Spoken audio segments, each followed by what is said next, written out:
Hola, buenas tardes, ¿cómo les va? Acá estamos desde la Mutual AMR, desde el área de géneros, de la Secretaría de Géneros de la Mutual, para hacer este vivo con la queridísima Marta Dillon, editora de Las 12, también periodista feminista, fundadora y actual integrante de Ni Una Menos, una vez leí que una de las intelectuales más lúcidas de la Argentina, y yo estoy muy de acuerdo. Eh, Desde dónde se organiza esto, ustedes saben que están en la cuenta de la Mutual de AMR, y esto es una iniciativa para hablar de la crisis de los cuidados que estalló en la pandemia. Buenas tardes, Marta Dillon, ¿cómo estás? Hola, ¿cómo estás, Sonia? Qué gusto. Hacía rato que no Qué nos veíamos por el Zoom por acá. día noche, pero vos a mí no me veías. Ah, tenés razón. Bueno, como te presentaba, periodista feminista, lesbiana, integrante de Ni Una Menos desde la fundación y todavía activista de Ni Una Menos. Así Y es. editora de nuestro amado suplemento Las 12, pionero absoluto de todo lo que son el feminismo en los medios de... No sé si absoluto, hubo algunas experiencias previas, pero pionero. Sí. Yo creo que sobre todo, más allá o sea, que el valor distintivo de las 12 es que existe. Es su larga duración, ¿no? Porque por supuesto que hubo muchísimos antecedentes, pero las 12 ha logrado surfear el momento en que el feminismo era mala palabra hasta este momento donde el feminismo tiene otra escucha y eso, digamos, nada, tuvo esa suerte, digamos, y entonces tenemos muchas historias para contar, vos lo sabés porque estás desde el principio prácticamente, y entonces No, podemos contar desde antes de la mala palabra, antes de la buena palabra y después, digamos, ¿no? Antes de que la palabra con F deje de ser mala palabra. y también, que me parece a mí, yo particularmente digo que un valor actual de Las 12 es que siempre está buscando nuevos sentidos, o sea, no nos quedamos con que, bueno, ahora dejó de ser mala palabra, entonces nos dormimos en los laureles, como decían las abuelas. Sí, yo creo que sí, que eso está bueno, que se va sumando gente y que sigue teniendo esa impronta intergeneracional y de mucha diversidad, eh, qué sé yo, y eso que tiene el periodismo feminista que nos hace tanto bien como mal, ¿no? Que es que nos gusta mucho lo que hacemos y a veces lo hacemos un poco como militancia cuando es un trabajo, ¿no? Y eso no nos lo tenemos que olvidar nunca, o sea, porque hay que, nada, porque hay que reconocernos como trabajadoras, es lo que lo planteamos desde los feminismos, más allá del periodismo, ¿no? Y reclamar por nuestros derechos, fundamental. Absolutamente. Bueno, ponerlo en valor, saber que somos trabajadoras y por ende nos toca y también disfrutamos de lo colectivo, de poder reclamar colectivamente. Y hoy vamos a hablar de algo que estalló, ¿viste? Es como que ese trabajo invisible del que poco se venía hablando. Hay una encuesta de 2013 que determina que el 75% del trabajo de cuidado en este país lo hacen las mujeres. Ujú. Después trabajo más reciente de la Dirección de Economía, Igualdad y Género del Ministerio de Economía de la Nación, donde dice que representa casi el 16% del PBI, que el 76% lo hacen las mujeres, pero yo tengo la impresión de que eso, bueno, y ese estudio del Ministerio de Economía también plantea que, mi impresión es Se que te va la voz, todo, Sony. y ahí, ahora. Mejor, mucho mejor, Y mucho digo mejor. que mi impresión es que, bueno, se me ve la mitad de la cara, pero mi impresión es que todos esos números de los que podemos hablar, el 76% de las tareas son realizadas por mujeres, en lo que encarnan es en historias de mujeres que hoy están absolutamente estalladas y desbordadas de tareas porque la pandemia lo que hizo fue realmente estallar la crisis de los cuidados, ¿no? Sí, totalmente. Me parece que en todos los sentidos. Creo que la cuestión de cuidados es uno de los nudos centrales de los feminismos, ¿no? La división sexual del trabajo también la podríamos llamar. Este, si empezamos a pensar o si definitivamente instalamos que las tareas de cuidado son trabajo, ¿no? Que implican un montón de horas, que implica, y además no solamente un montón de horas puestas en una tarea concreta, sino que también tienen,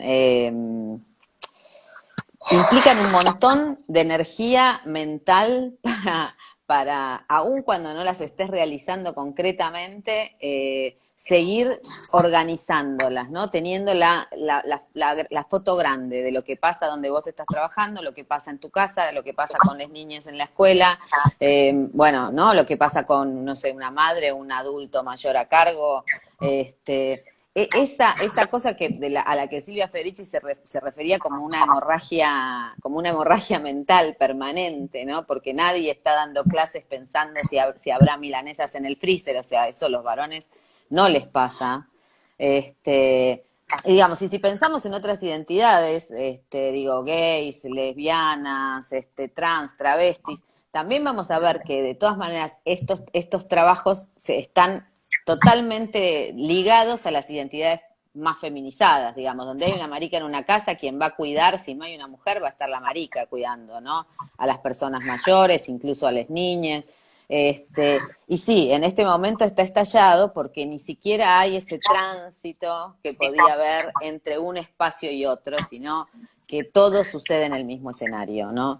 Si nosotras pensábamos antes en las casas como, bueno, como esos escenarios donde lo doméstico, digamos, justamente nos volvía vulnerables por estas dobles jornadas y a veces la triple jornada, decimos porque las mujeres y lesbianas y travestis también estamos en las tareas comunitarias, ese cansancio por las tareas de cuidado, esa disposición hacia los demás que se suponía que era natural, y que hace que ni la atención de la salud, que ni la atención del cuerpo, de las necesidades, de las fantasías y los deseos propios estuviera siempre en primer plano.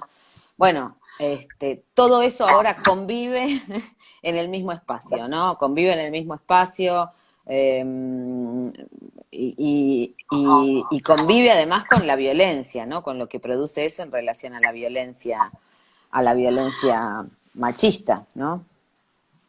Claro, porque daría la impresión de que la pandemia de algún modo explotó o profundizó, mejor dicho, todas las pesadillas del mundo capitalista, digamos, el retorno al lugar como un espacio privilegiado, aparte muy connotado como que es el lugar más seguro, y también esta cuestión de que ese trabajo, que es el único que nunca puede parar, es un trabajo que no tiene ninguna valoración económica. Tal cual, tal cual.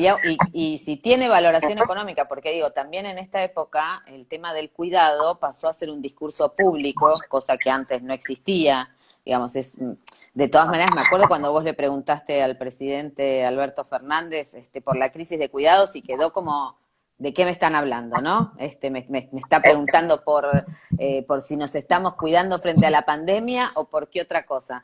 No, me pareció muy significativo porque sí, porque es una palabra que antes habitaba dentro de los feminismos o dentro de los espacios de mujeres y de pronto es un discurso público, ¿no? Cuidarte es cuidarnos, no sé qué, cuídate, quédate en casa.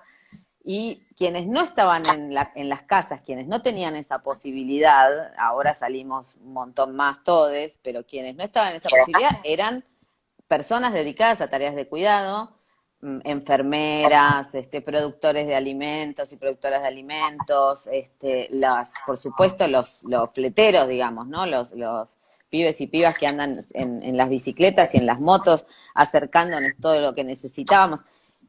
Y ahí ese registro tan cabal de lo que implica necesitar de otros, ¿no? De la vulnerabilidad que implica necesitar de otros, hace que la palabra cuidado estalle justamente, porque cuidados vamos a necesitar todos y los hemos necesitado siempre en algún momento. Y esto tendría que podernos llevar a pensar en, bueno, en el cuidado como un eje central, porque además todas las tareas que se están realizando en este momento, incluso en, no sé, si pensamos a gran escala, qué son las commodities y etcétera, digamos, la mayor parte de lo que se produce y lo que se piensa producir es alimento, es conectividad, son cosas relacionadas.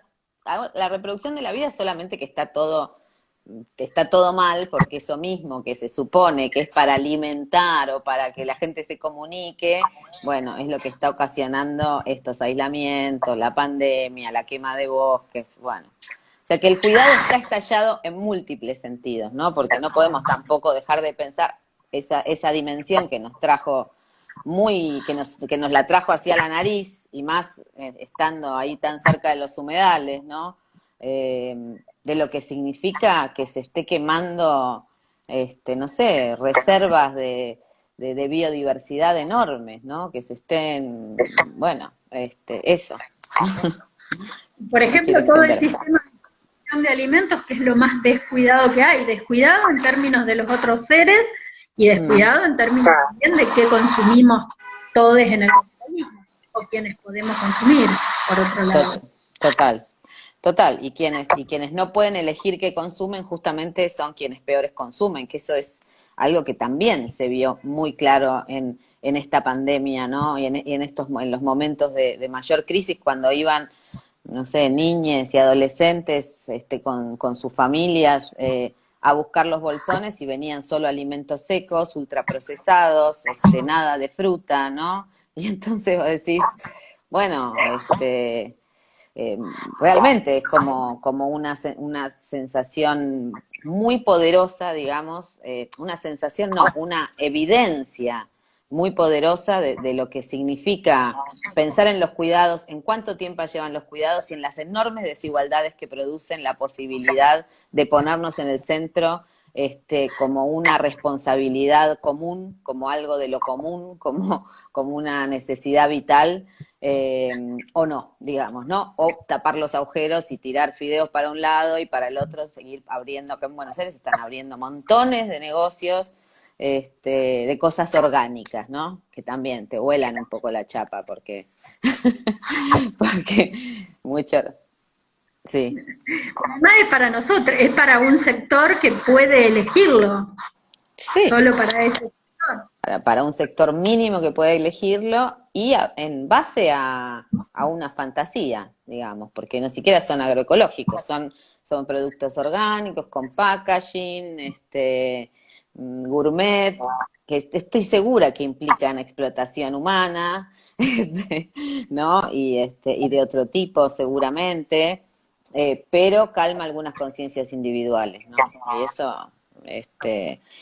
eso, el tamaño de la desigualdad yo creo que se nos ha venido encima, ¿no? Y lo peor de todo es, no sé, lo que hablábamos anoche, es esa demanda permanente de algunos sectores de volver a la normalidad, donde eso estaba un poco más alejado y no veíamos tanto lo que le pasaba a la empleada doméstica que viene a mi casa a limpiar el baño, ¿no? Que esté lejos, que vea cómo alimenta a sus hijos y que no se me venga encima la realidad de lo que yo pago o no pago, en cuanto a sus derechos, en cuanto a tomar conciencia de la importancia que tiene la gente que trabaja en cuidados y los cuidados no pagos, ambos dos.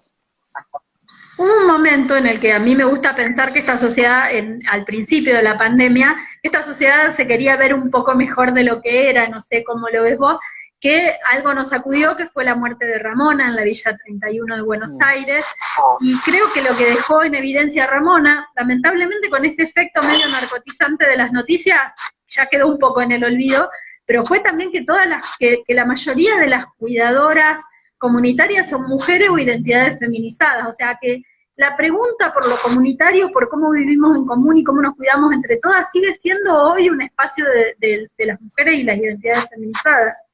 La Sí. pregunta y la acción. ¿La pregunta y qué, perdón? Y la acción, y el hacer concreto. Totalmente, totalmente.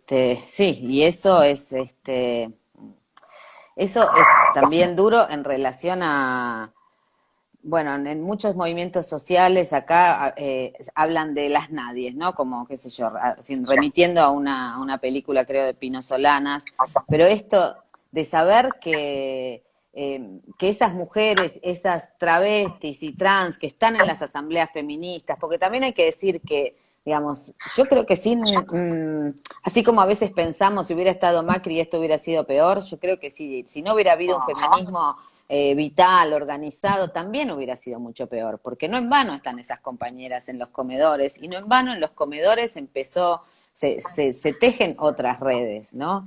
Y eso también está invisibilizado, porque no solamente cuidamos a las niñeces y a las vejeces, digamos, a las personas viejas y a las niñas, sino que también nos cuidamos entre nosotros, nos cuidamos de la violencia, nos cuidamos de los desalojos, nos cuidamos del hambre, digamos, y eso ha sido un montón de redes que se han activado de la manera que sea, a los ponchazos, con más ideas, con menos ideas, en largos momentos solamente tratando de generar donaciones, en otros momentos, digo, mismo la toma de Guernica, que acá en Buenos Aires es un tema, yo sé que los temas de Buenos Aires son temas en general, se extienden por nuestro territorio, es una toma muy grande de tierras, donde que haya una lectura, que hubiera una lectura feminista de lo que estaba pasando ahí, de pensar que muchas compañeras están sin vivienda por estar, y tienen que ir a la toma por cuestiones de violencia machista. Digamos, sin esa lectura yo no sé si se hubiera generado la empatía necesaria para dar vuelta al discurso mediático más poderoso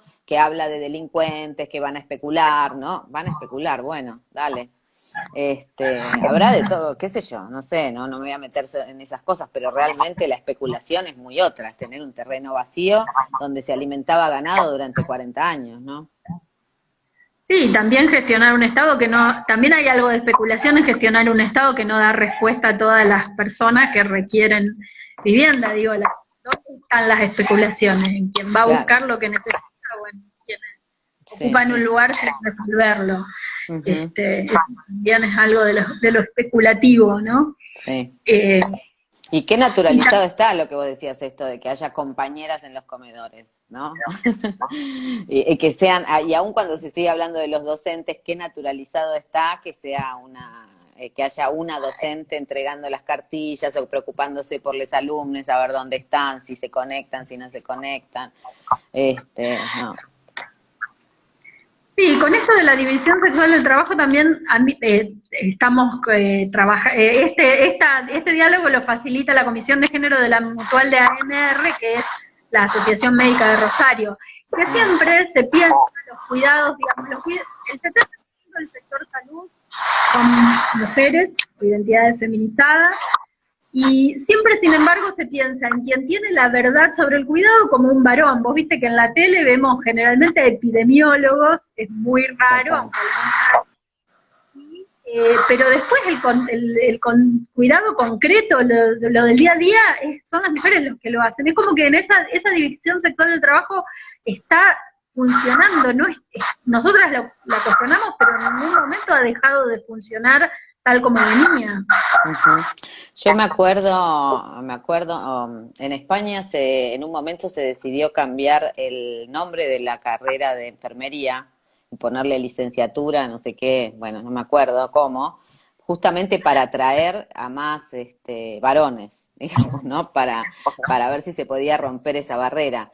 Pero, o sea, todavía más allá del crecimiento de los feminismos, del cuestionarlo todo y del deseo de cambiarlo todo, lo cierto es que hay muchas cosas que siguen cristalizadas y la voz de la ciencia, que ahora la voz de los médicos, que sigue siendo de los médicos, ¿no?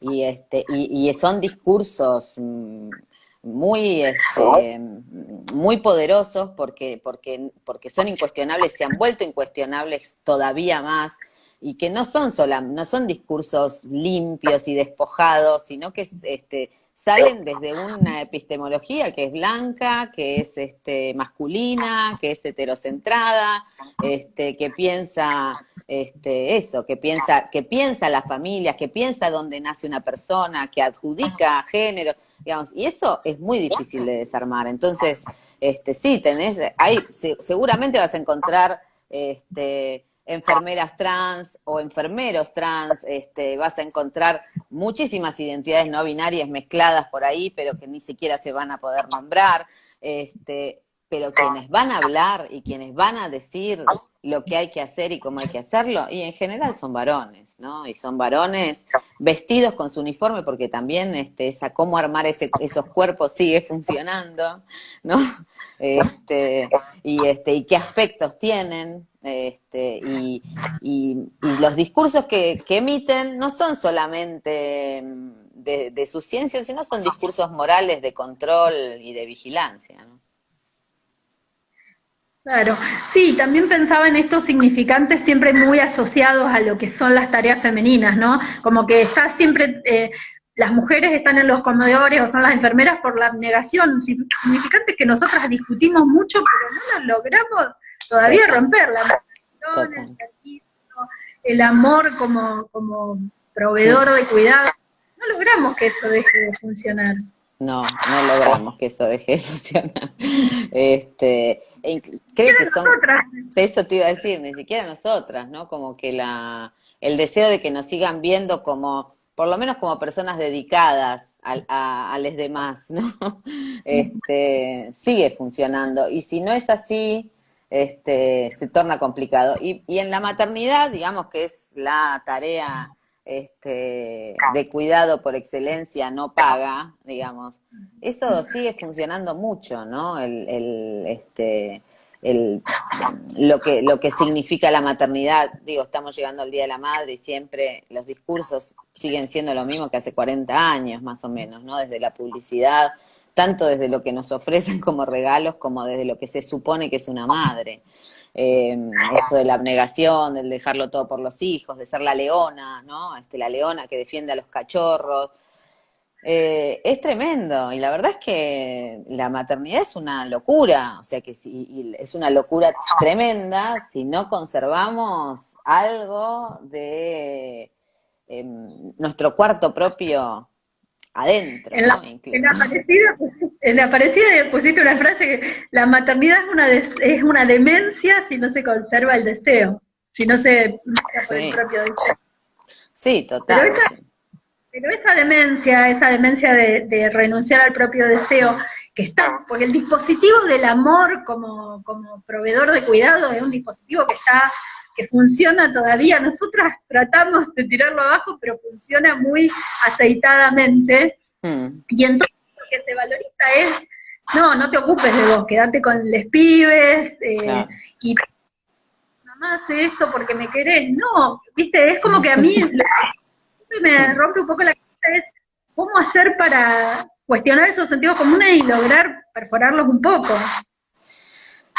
Y bueno, creo que hacemos lo que podemos, no voy a decir cómo hacer, pero sí, por ejemplo, no sé, me venía una imagen de la marcha de las de les enfermeres, porque hay muchos, pero también son mayoría, enorme mayoría son mujeres o lesbianas, que las reprimieron y las cagaron a palos, ¿no? Y les cagaron a palos a todos, pero y aparte, ¿cuál es la mirada social cuando hay enfermeres en la calle? Están dejando solos y solas a los pacientes, ¿no? Entonces, creo que desarticular esto es por supuesto que es una tarea enorme, digo, yo no puedo decir así o asá, digamos, pero sí implica... en principio implica correrse, ¿no? También hay una cosa que no es individual, sino que es colectiva y repensar los discursos de cuáles son los valores, digamos, de lo femenino, que todavía, digamos, son disputas dentro también de los feminismos, ¿no? Porque en la medida que sigamos insistiendo que nosotras porque parimos o porque maternamos, tenemos saberes especiales y qué sé yo, esto nos complica, ¿no? O sea, por supuesto que tenemos saberes de resistencia por haber estado, por estar siendo explotadas permanentemente, pero también tenemos otros saberes y también tenemos que poder reivindicarlos. Y eso no quiere decir ni atentar contra el deseo de la maternidad, ni nada, pero sí desde lo discursivo corrernos y también empezar a pensar, para mí, esto de los cuidados como espacio de lo común, digamos, pensar lo común, dejar de pensar en mis hijos o mi madre, ¿no? O mis pacientes, sino para pensar como espacios más comunitarios, ¿no? Espacios más comunitarios donde podamos fundirnos un poco, confiar en las otras y en les otros, para cuidarnos y cuidar, ¿no? Y también eso, un poco más de desapego en relación a este gran molde que nos constriñe permanentemente, que es esto, la maternidad, la familia como éxito, ¿no? Cerrada, gozosa, ¿no? Donde tenés hijes y además cogés y cocinas rico, bueno, hartas. Las que voy viendo acá, la Danita dice, tan difícil como desarticular el capitalismo, supongo que es una respuesta a lo que veníamos hablando, Sí. Y Ana de Rizo, tal vez repensar la comunicación con los otros. A mí me parece que también hay un debate, hubo un debate y lo hay en los feminismos de esto que vos decís, bueno, los cuidados está buenísimo llevarlos hacia lo colectivo. En algún momento lo que se planteó como solución, no sé si como solución, digamos, como respuesta a lo del trabajo no pago, que es amor sin un trabajo no pago, es dentro de ese molde, ¿no? De la familia, de la pareja heterosexual, de la pareja donde se comparten las parejas, y como que ahí podría estar la solución. Hay otros modelos, hay una demanda al Estado también. ¿Vos cómo pensás que es por donde tendríamos que ir? Mirá, yo creo que no se puede pensar como una solución, unos arreglos de pareja dentro de este modo de socializarnos, de entender la pareja, digamos, ¿no? O sea que ahí me parece que hay un problema. O sea, cada quien puede tener la configuración, digamos, de supervivencia, de cuidados mutuos que pueda acceder, pero no se puede pensar en términos de pactos privados, porque sabemos que lo privado es político, porque sabemos que cuando quedamos encerradas dentro de las posibilidades de pactar en una casa cerrada, bueno, funciona y no funciona. Yo creo que hay que pensarlo de manera comunitaria, o sea, que hay que pensarlo de manera comunitaria, y que es complejo pensarlo. En principio, por supuesto, habría que pensar en relación a que haya un ingreso por los cuidados, o sea, que los cuidados no tengan ingresos, o sea, dejemos de hablar de trabajo no pago, ¿no? Que eso puede ser un ingreso ciudadano, que eso puede ser un ingreso para cuidadoras, jerarquizar los trabajos de cuidado también, y además volver a pensar las estructuras urbanas y no urbanas en términos de que haya espacios de cuidado, ¿no? De cuidado donde esto pueda ser más dinámico, porque me parece que si seguimos pensando no cambiar nada, pero poner algún parche, no va a suceder. A mí me alucina, no sé, las urbanizaciones, por ejemplo, nosotras en Ni Una Menos tenemos nuestro espacio en Chacarita, ¿no? Al lado hay un barrio que es el Playón de Fraga, un barrio popular que se ha urbanizado. Bueno, vos ves los edificios que parecen muy bonitos, ¿no? Dos ambientes, abajo, unos locales que todavía no están ocupados. Decís, ¿y dónde está la plaza? ¿Dónde está la guardería? ¿Dónde está eso que ahora le llaman Zoom, digamos, para los lugares de militancia? ¿Dónde está pensado el espacio de lo común? Donde sabemos qué te pasa si no sé, si está dando la teta y se te lastima un pezón o lo que fuera. ¿O dónde está el lugar para acompañarnos cuando necesitamos abortar. Entonces, hay que pensarlo de manera más global y sobre todo hay que animarse a pensar, como decía la compañera, en terminar con el capitalismo también. Tenemos que pensar. Acá, Karina de la Victoria te manda saludos, dice saludos Marta. Ah, Y, Cari es de Chile. Hola, Cari, de Valparaíso.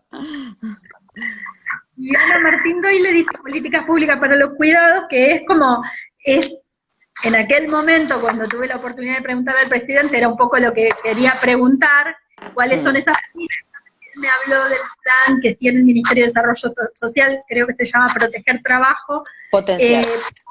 Potenciar trabajo, gracias Marta, daría la impresión de que siguen siendo, como vos decís, parches, que no se está pensando, si bien hay una mesa interministerial y todo lo demás, en esto que vos decís, en políticas públicas y además en políticas apropiadas por quienes son sus poblaciones.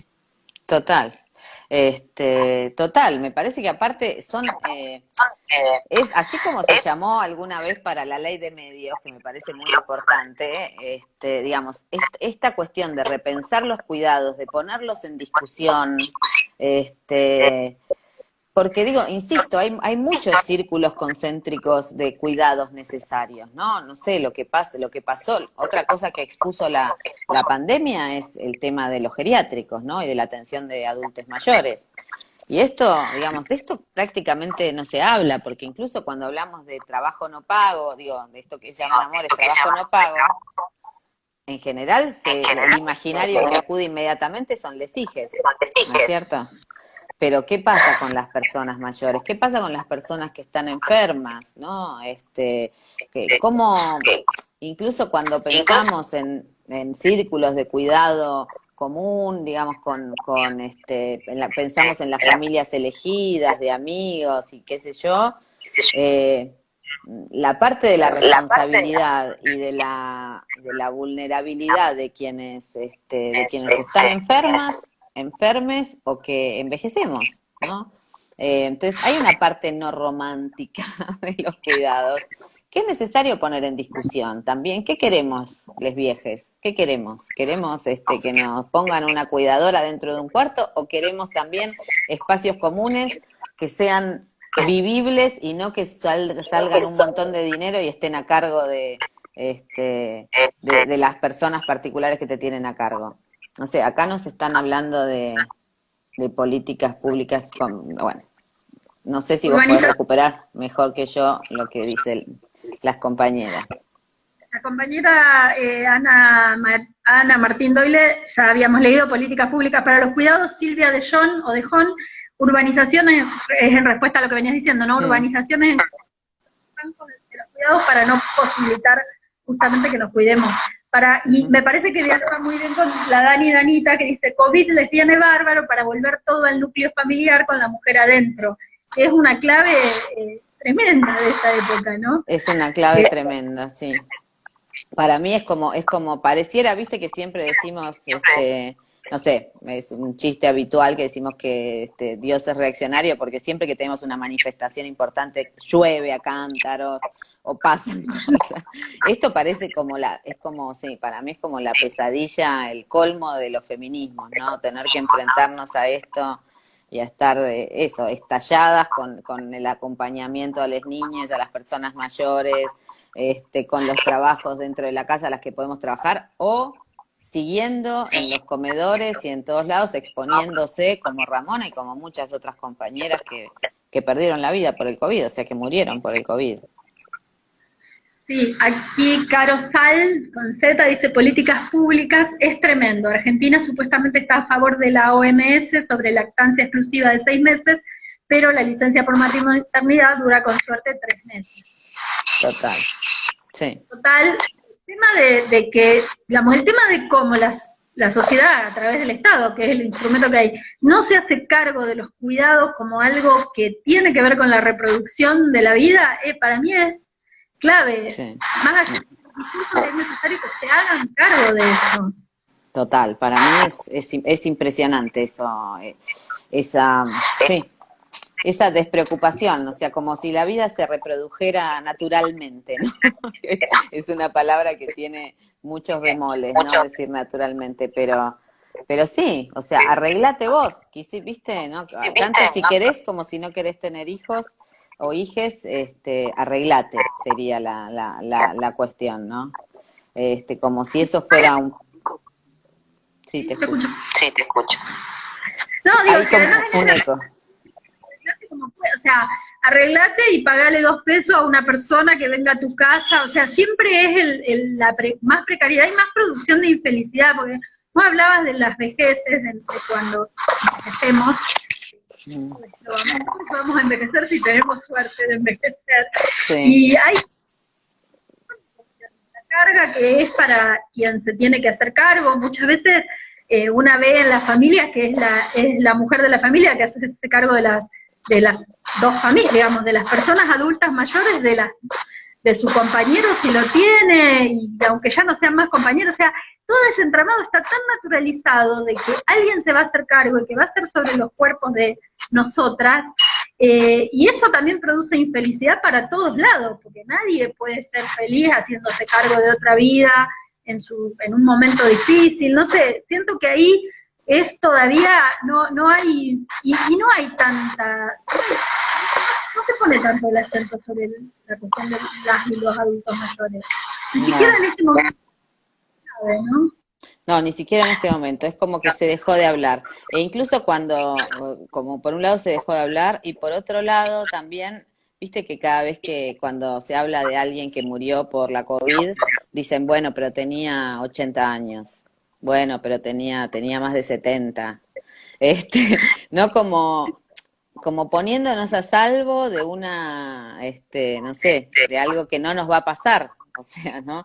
Y a mí me resulta, hay algo que me resulta paradójico, porque el año pasado que hubo estallidos en toda América Latina y también en Europa en relación a las modificaciones que el neoliberalismo exige permanentemente en torno al sistema previsional, ¿no? A subir la edad del sistema previsional, a dejar más gente sin cobertura. Digamos, así como la COVID es una pesadilla para nosotros, feministas, pareciera ser el sueño de quienes necesitaban achicar ese, entre comillas, costo social de las vejeces, ¿no? Propiciaban, ¿no? Propiciaban para sostener este orden económico mundial. Sí, total. Sí, total. Así que nada, qué sé yo, y aparte cuando pensar que son vidas descartables quienes pasaron los 70, 75 años, incluso baja, bueno, pero tenía 65, ¿viste? Es como una exposición muy brutal de pensamientos íntimos que ya se tenían, me parece a mí, ¿no? Y en relación a las vejeces. Y además, digamos, y la contracara es esa glorificación en muchos sectores, de la vida como valor supremo, de que, bueno, el derecho a decidir no, porque ahí hay una vida, pero después cuando esa vida ya no es productiva, cuando esa vida ya no le importa a nadie, digamos, ya tenía 65 años, ¿cómo puede haber en ese discurso tal desprecio, ¿no? Por ese valor supuestamente supremo, que bueno, también podríamos discutirlo, pero... Sí. Es muy impresionante porque sí, porque lo único que se defiende como vida es la vida desnuda, ¿no? Ese el latido biológico, eso que no ha sido permeado todavía por la suciedad que implica justamente estar en el mundo, ¿no? Eso es bien fuerte, sí. Sí, y además, y hablar de que la vejez como estigma, digamos, con la COVID crece totalmente ese estigma como de, bueno, ¿para qué quieren seguir viviendo? ¿Por qué hay para qué quieren seguir viviendo? Total, ya vivieron 80 años. ¿Viste? Hay un discurso ahí muy... Voy a leer de Karina de la Victoria: el Estado no se mete ni en la vida ni en la muerte digna de las personas, solo prohíbe parir en casa, prohíbe abortar, prohíbe la eutanasia. El control sobre tu decisión de muerte digna instala entonces el personal. Para nosotras es político, el Estado se impuso con políticas patriarcales sí. Eh, Cuando vos hablabas no sé por qué digo Cristalina Georgieva, pero son todas las directoras y directores que ha tenido el FMI, y esta cuestión de insistir en subir la edad de la jubilación, en recortar cuestiones previsionales, yo pensaba que además en un mundo donde si hay algo que sobra es riqueza en términos, digamos, nunca hubo una cantidad semejante de acumulación de riqueza y al mismo tiempo esta gente, los que conducen el mundo, están pidiendo que cada vez trabajemos más. Hay en esa actividad me parece que después se va terminando toda nuestra vida, ¿no? Uh-huh. Sí, se escucha medio mal, pero creo que te seguí en el discurso y creo que... No, o sea, hay un ruido, no sé por qué, me da pena porque para quienes están escuchando también, no sé si lo escucharán, pero sí me parece que hay algo muy importante en eso que acabas de decir en relación a producir para quién, a trabajar para quién y para qué, a seguir construyendo qué cosas, ¿no? Digo, ¿qué es lo que estamos alimentando? ¿Qué tipo de rueda estamos haciendo girar? Y cómo no podemos salirnos de esa rueda definitivamente. Me parece que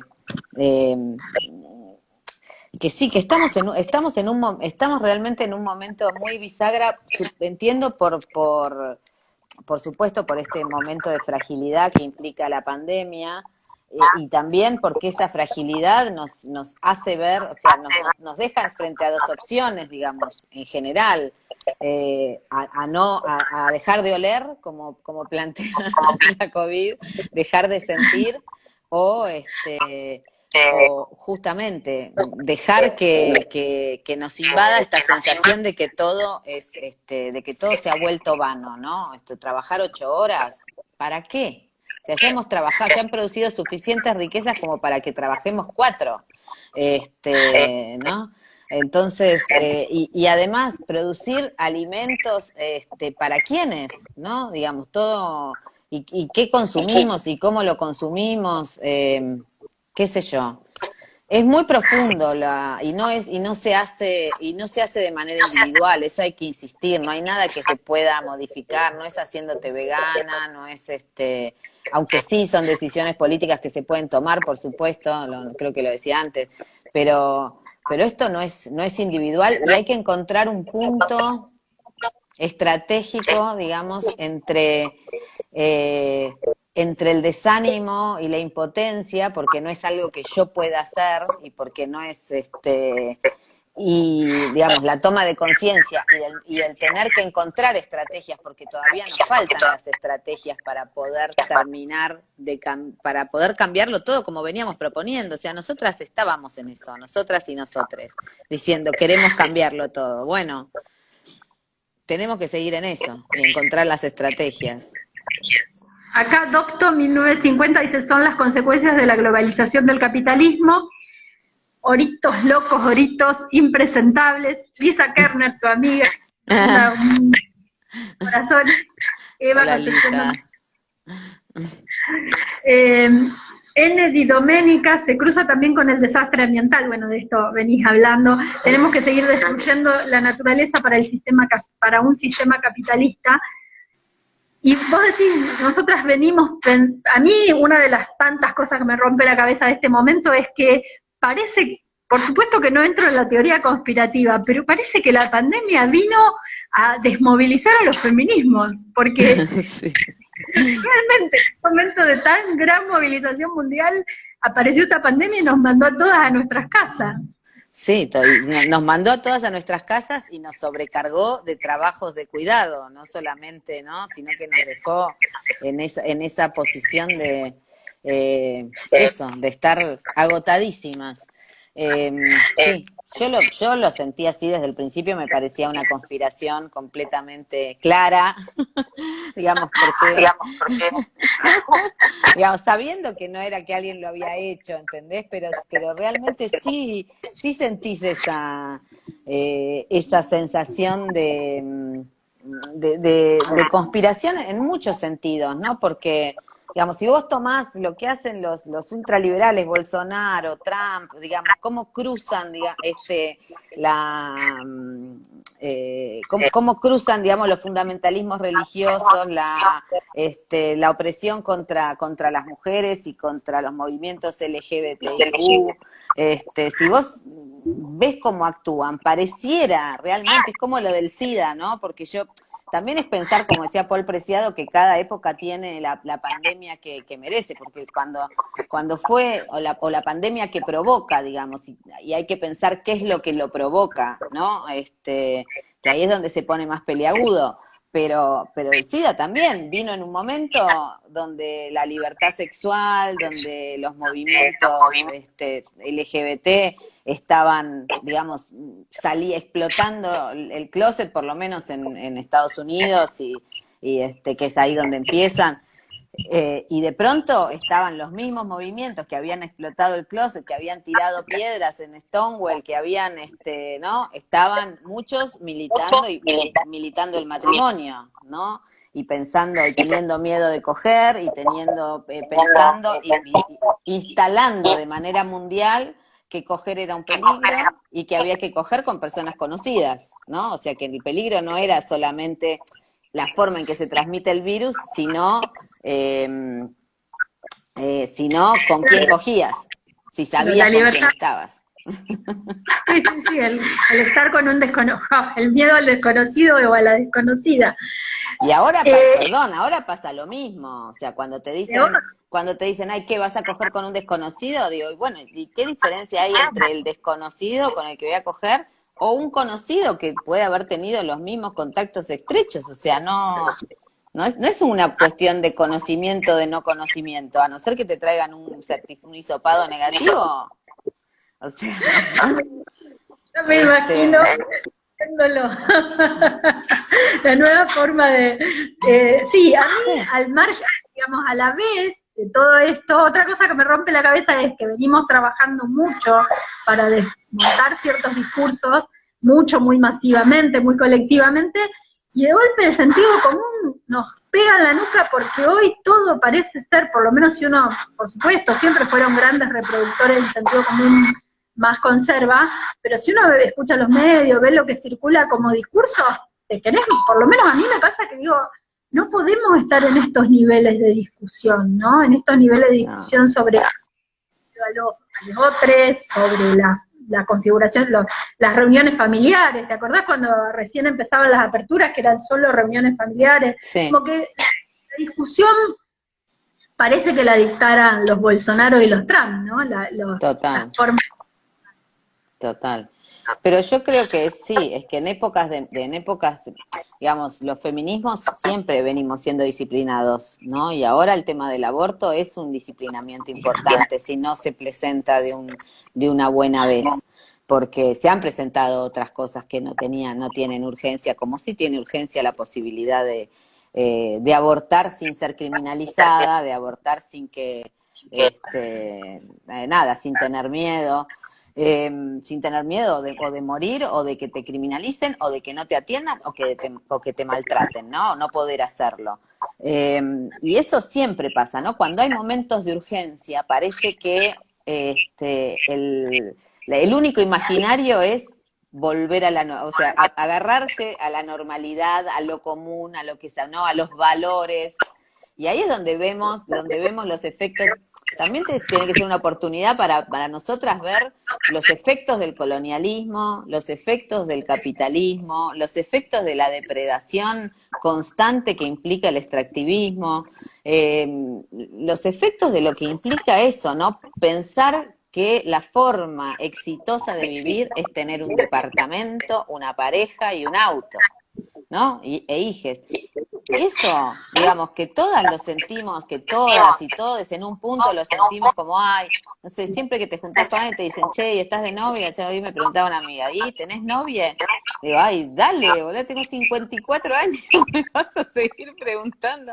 Es como si eso tranquilizara un poco, ¿entendés? A la gente, que tengas a alguien que te cuide, claro, porque si no te van a tener que cuidar las amigas.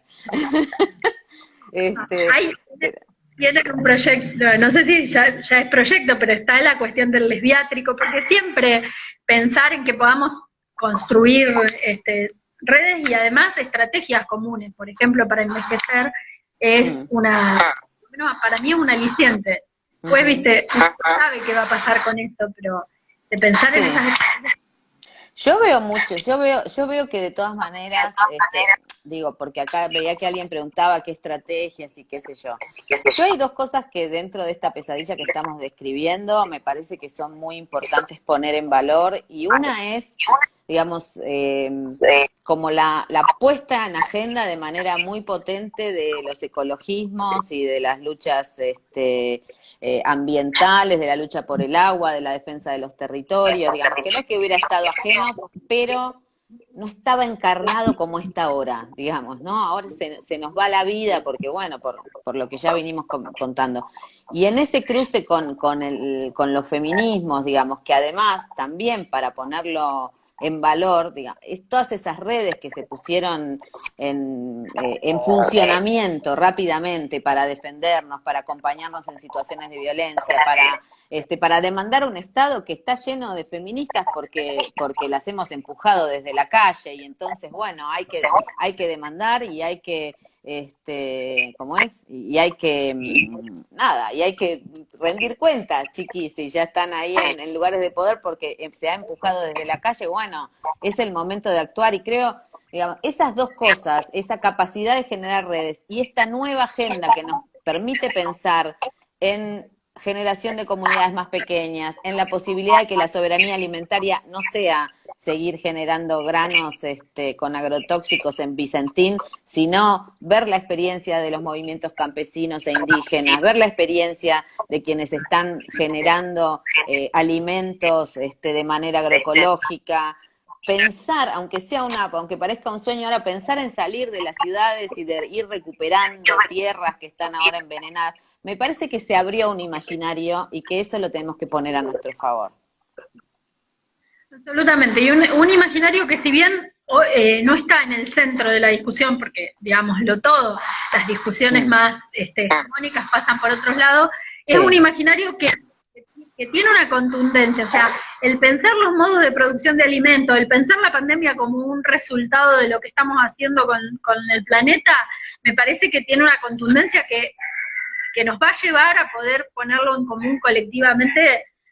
No sé si más fácil, pero por lo menos es un horizonte, es un gran horizonte. Sí. Y aparte, sin imaginación y sin utopías no podemos nada. Es un momento de agarrarnos así de las utopías bien fuertes y volver a tejerlo todo de nuevo. Sí. Acá, Alexa, hay muchos mensajes, voy a leer un par. Mi hija de 10 años me preguntó, ¿es verdad que antes solo se casaban personas de distintos géneros? Ay, mi amor, me encanta. Bordiñón dice, y empezó un ciclo basado en repensar la historia de la sexualidad, se me va, los nuevos métodos, los nuevos modelos discursivos, el neoliberalismo, los posicionamientos subjetivos, pasa el link. Sí. Caro Acosta, ambientalista, agroecología ya, bueno, y otros gustos. Marta, me parece que ya estamos llegando al final, igual como acá te está escuchando, nos está escuchando gente de todos lados, pero la mutual de AMR es de Rosario, vos hablaste de los humedales, y todo lo que tuvo que ver, digamos, toda esta charla estuvo muy marcada por la cuestión de que también los feminismos tienen que ver con cuidar el planeta, o sea, hay una cuestión entre... Bueno, me gustaría que, seguro que vos lo vas a poder decir mejor, esta cuestión de que no hay planeta, digamos, no hay supervivencia nuestra sin feminismo, o por lo menos así lo estoy viendo yo. Sí, por supuesto, me parece que sin duda no hay, como te decía antes, esta pandemia, digamos, a nivel mundial, creo, no hubiera sido muy otra si no hubiera habido este feminismo vital en construcción, con lazos transnacionales, con replanteándose de manera muy fuerte, no es nuevo, digamos, pero con una impronta antirracista. Digo, no es tampoco casual, digamos, que los movimientos antirracistas, no es casual porque el mundo está harto digamos, así como la fina capa de la tierra está quebrándose, digamos, por este extractivismo compulsivo y capitalista, digamos, esta vuelta a pensarnos en torno al cuidado y en torno a la vida y a replantear de qué significa la vida, que es algo que vos pusiste en juego, ¿no? En esto de decir, bueno, la defensa, parece que los movimientos pro vida son solamente los que defienden el feto y en realidad todo el tiempo estamos, no sé, en Chile el año pasado cuando se decía hasta que valga la pena vivir, digamos, eso es de eso es lo que se trata, ¿no?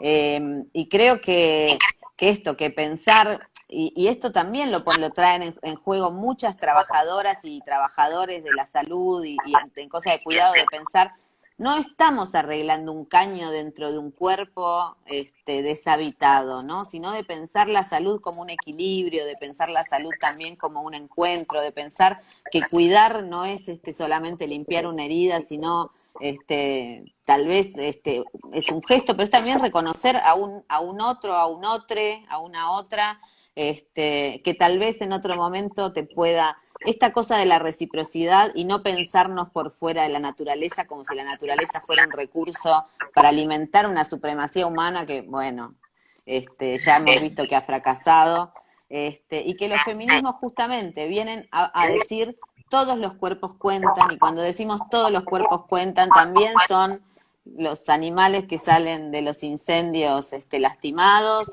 somos nosotras, somos nosotres, son las generaciones que van a venir, y es este territorio que hace a nuestro cuerpo, que es lo que estamos defendiendo, cuerpos y territorios, ¿no? Y que en esa concepción tenemos que poder pensarnos en comunidad, porque nadie sobrevive sole ni sola, nos necesitamos y por suerte en muchos casos nos tenemos. Y además qué feo sería una vida en soledad. Así que hasta Sí. que valga, que seamos más felices habitando los feminismos. Muchas gracias, Marta, por esta conversación. Nosotras seguiremos conversando, pero bueno, Seguro. muchas gracias. Bueno, gracias a la Mutual, un abrazo muy grande, Sony, nos vemos prontito. Nos vemos. Beso. Ojalá muy Hasta luego. pronto.